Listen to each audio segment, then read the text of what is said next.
I'd describe him as different.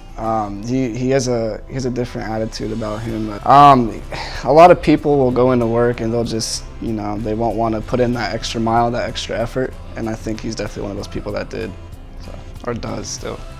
I mean, he was here over Christmas break doing his thing, and I think, a lot of people obviously weren't. Underneath that rough exterior, it's a big teddy bear. That's what he is.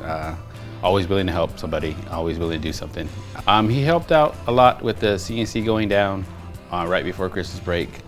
Him and Steven, he helped Steven a lot, going and get the parts, making sure it was done, staying overtime, staying way past the time that I would leave, just to make sure he got it done and we were able to do everything. Help with my build tables, with the tables we used to build our frames on. He had a hand in building almost all of them that we have. No, I was actually surprised when he told me he was a hockey player. I didn't know someone that old could be a hockey player.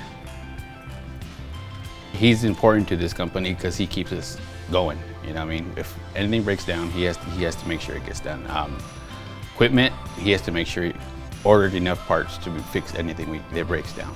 On a scale from 1 to 10, Arly is busy at about 11 all the time.